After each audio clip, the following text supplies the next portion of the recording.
사무엘상 강의 75번째 시간 묻고 답하고 라는 제목으로 말씀을 전하겠습니다. 아둘람굴에 은신하고 있던 다윗과 그의 사람들은 제사장 마을의 유일한 생존자 아비아달을 식구로 맞이합니다. 이후로 아비아달은 다윗과 아둘람 공동체에서 자신만이 할 수 있는 고유한 역할을 톡톡히 해냅니다. 다윗의 인생에도 아둘람 공동체의 운명에도 아주 선한 영향을 많이 끼치게 돼요. 어떻게 된 일일까요? 저희가 6절부터 살펴보도록 하겠습니다. 6절 아히멜렉의 아들 아비아달이 그일라 다윗에게로 도망할 때에 손에 에봇을 가지고 내려왔더라. 이것을 특이사항이라고 기록한 것으로 보이시죠? 에봇을 가지고 내려왔다는 것입니다. 에봇을 가지고 내려왔다. 이것이 힌트죠. 우리가 잘 알고 있는 에봇은 제사장들이 입는 옷이었어요. 그런데 여기서 언급된 에봇은 대제사장의 옷이었던 것이라고 생각할 수 있어요. 정황상 100% 그럴 것 같습니다. 이 옷에는 마땅히 우림과 둠밈이라는 성물이 있었죠. 우림과 둠밈은 하나님의 뜻을 묻고 응답받는 성물이었어요. 아비아달이 다윗과 함께한 후에 유난히 하나님께 묻고 응답받는 일이 많아진 이유가 바로 거기에 있는 것입니다. 대제사장이 사용하는 우림과 둠밈, 그것 때문에 다윗이 늘 하나님께 묻고 응답받는 그런 삶을 살아갈 수 있게 된 것이에요. 기본적으로 이것이 저희들 가운데 여전히 중요하지 않습니까? 인생의 많은 갈림길에서 하나님 앞에 묻고 또 주님께서 응답하여 주시는 그런 인생을 저희가 살아가는 것이 영적인 로망이라고 할까요? 영적인 바람, 저희가 늘 그렇게 소원하고 있습니다. 물론 훈련이 필요하고 그것에 따른 여러 가지 분별력이 있어야겠지만 기본적으로 주님 앞에 묻고 주께서 답하시는 인생은 저희들의 삶이 되어야 하는 줄 믿습니다. 자, 7절 다윗이 그일라에 온 것을 어떤 사람이 사울에게 알림해 사울이 이르되 하나님이 그를 내 손에 넘기셨도다. 그가 문과 문 빗장이 있는 성읍에 들어갔으니 갇혔도다. 자, 그렇게 하나님 앞에 묻고 응답받는 인생을 아주 또렷하게 더 힘차게 살아가게 된 다윗에게 또 이런 일이 벌어졌어요. 어떤 사람이 다윗이 그일라에 있는 것을 알고 고자질하였습니다. 그렇죠? 사실 그일라에서의 이 생활이 무척 좋았을 것 같아요. 왜냐하면 그일라 사람들이 너무 감사하지 않았겠습니까? 자신들의 목숨을 구해준 다윗과 그 일행에 대해서 결과가 너무 좋은 것이죠. 그러던 중에 이런 일이 발생한 것이에요. 걱정했던 일이기도 하거든요. 다윗과 아둘람의 사람들이 위치가 노출된 것이죠. 전투를 수행했으니까 다윗과 아둘람 사람들이 노출될 수밖에 없었을 거예요. 그러던 중에 어떤 사람이 사울의 편에 있는 사람이 다윗이 그일라에 있습니다. 그렇게 이야기했겠죠. 선행에 대한 대가를 지불할 참입니다. 선행을 했다고 해서 꼭 나쁜 일이 없는 건 아니죠. 고사성어에 호사다마라는 말도 있고 인생에 여러 가지 좋은 일들이 있으면 또 반대되는 일들도 있을 수가 있겠어요. 자, 그런 일이 있으니까 사울이 다윗을 잡으려고 합니다. 뭐라고 얘기하냐면 문과 문 빗장이 있는 성읍에 들어갔으니 갇혀 있다, 이렇게 판단한 것이에요. 자, 이게 무슨 말인가? 예를 들어서 개활지에 있다고 생각해 보세요. 어디로 갔는지 어디에 숨었는지 굉장히 찾기가 어렵겠죠. 그러나 그일라라고 하는 문이 있고 빗장이 있는 그런 성읍에 들어가 있으니까 갇혀 있는 꼴이 된 것이죠. 사울이 포위하면 여러 가지로 수월할 것이다, 그렇게 판단했던 것 같아요. 자, 그런데 이것에 대한 사울의 첫 번째 반응을 저희가 조금 유심히 살펴볼 필요가 있다고 생각합니다. 사울이 뭐라고 했냐면 하나님이 그를 내 손에 넘기셨다, 이렇게 말했어요. 하나님이 그를 내 손에 넘기셨다. 누가 보면 사울이 굉장히 경건한 사람인 줄 알겠어요. 먼저 그가 그렇게 생각한 이유는 앞서 말씀드린 것처럼 다윗이 성에 갇혀 있게 되었다라고 판단했기 때문인 것 같아요. 그래서 하나님이 그를 내 손에 넘기셨다라고 했는데 사실은 너무 어울리지 않는 말이잖아요. 정말 사울은 아직도 하나님이 자신의 편이라고 생각한 것일까요? 여러분, 이것은 너무나 중요하지 않습니까?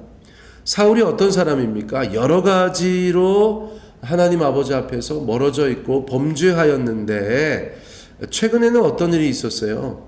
하나님의 제사장, 하나님이 지금 쓰시는 제사장 85명과 그 제사장 마을의 사람들을 도륙하지 않았습니까?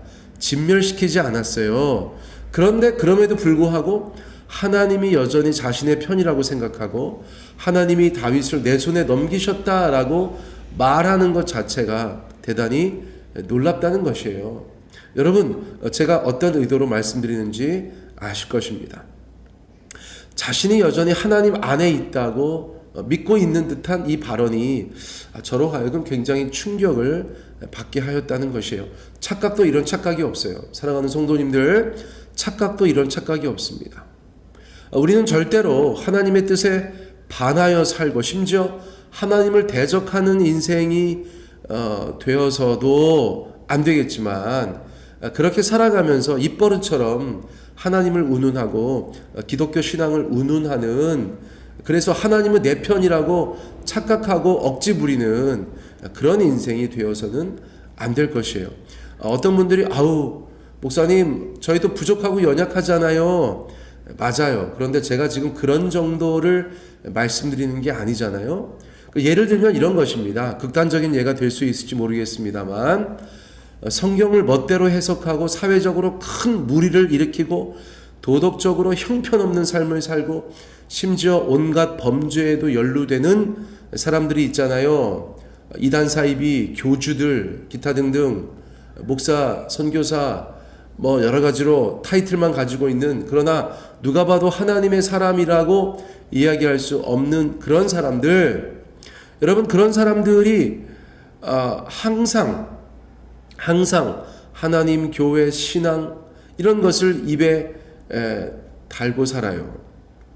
그런 교주들, 사이비들도 그렇게 하나님, 교회, 신앙을 입에 달고 살아요.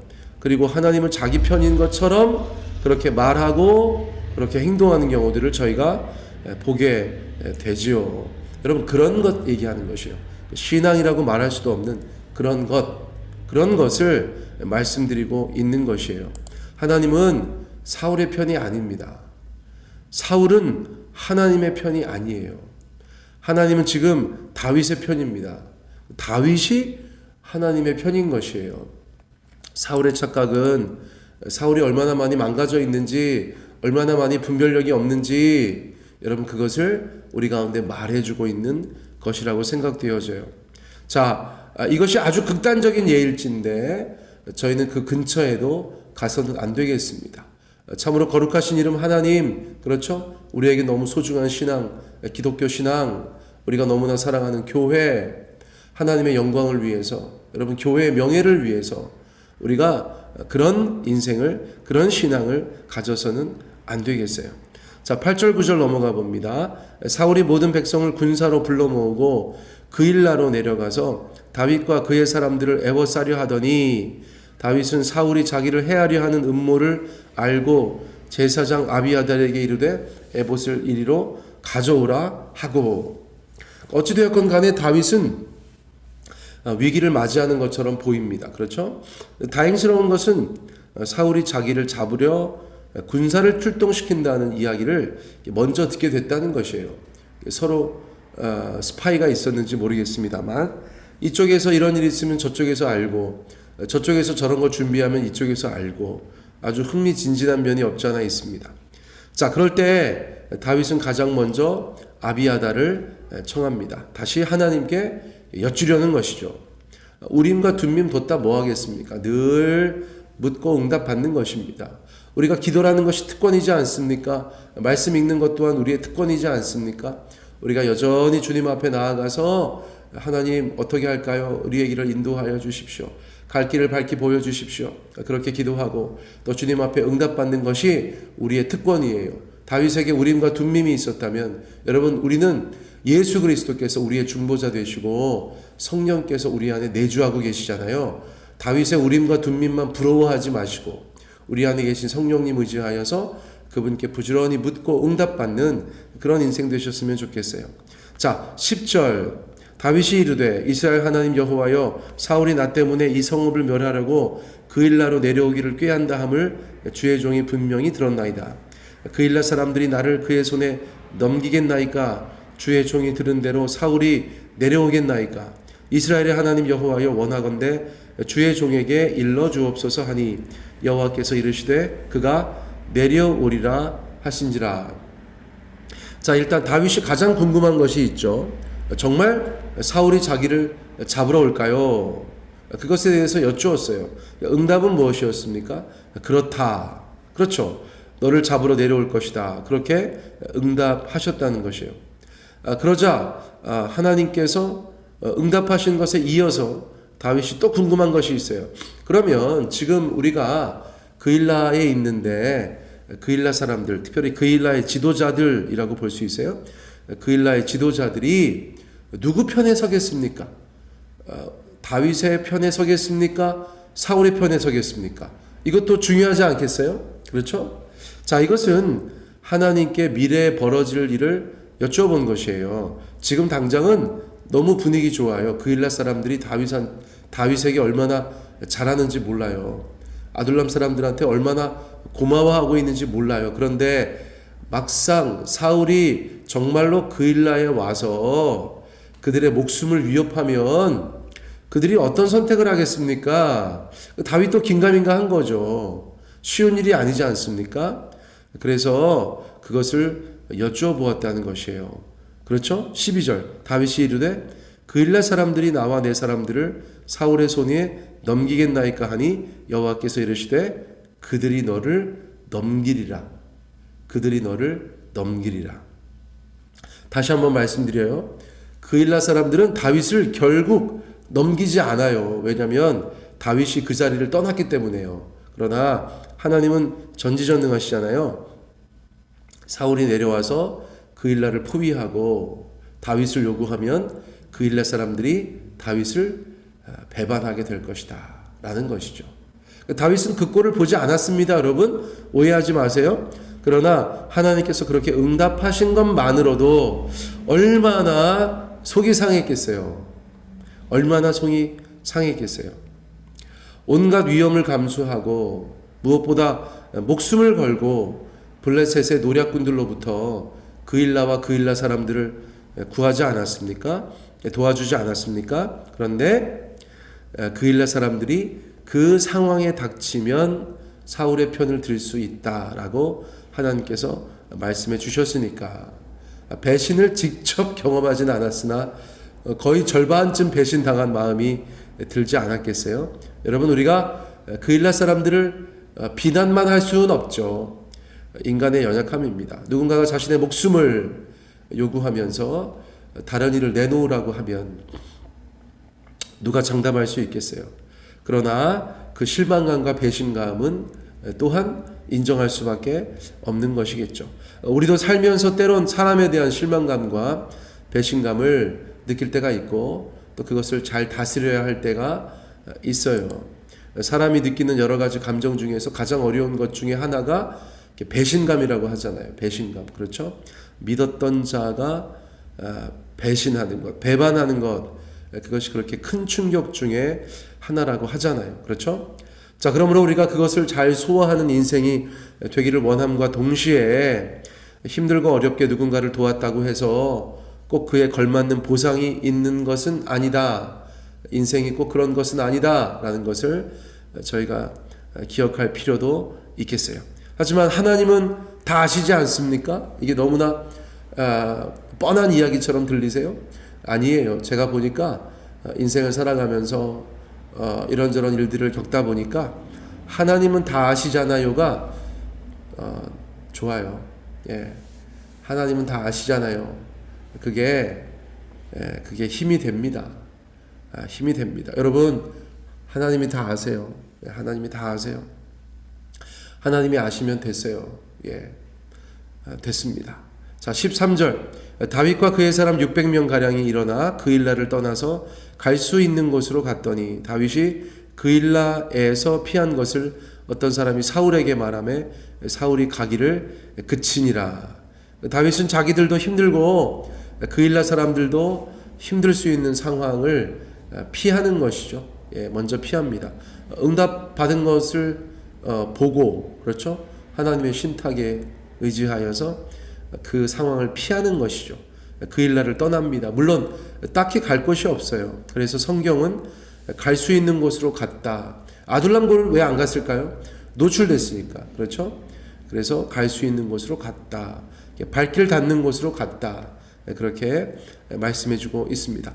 그렇게 되자 군사까지 모집을 해 놓았는데 사울은 내려올 필요가 없어졌어요. 또다시 첩보를 입수하고 내려오지 않았다는 것이죠. 어떤 일도 일어나지 않았습니다. 어떤 일도 일어나지 않았어요.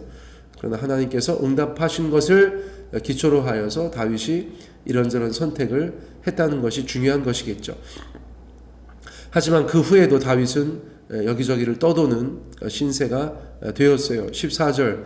다윗이 광야의 요새에도 있었고 또 십광야 산골에도 머물렀으므로 사울이 매일 찾되 하나님이 그를 그의 손에 넘기지 아니하시니라. 그럼에도 불구하고 하나님은 다윗을 또 다윗의 사람들을 지켜주시죠.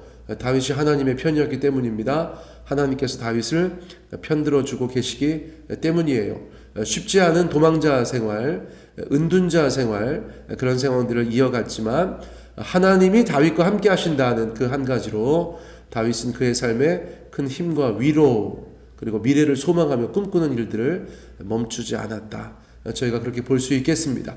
사랑하는 성도님들, 오늘 주신 말씀 저희가 하나하나 마음에 되새기고 주님 앞에서 더욱더 견고한 신앙, 강건한 인생 되시기를 예수님의 이름으로 축복합니다.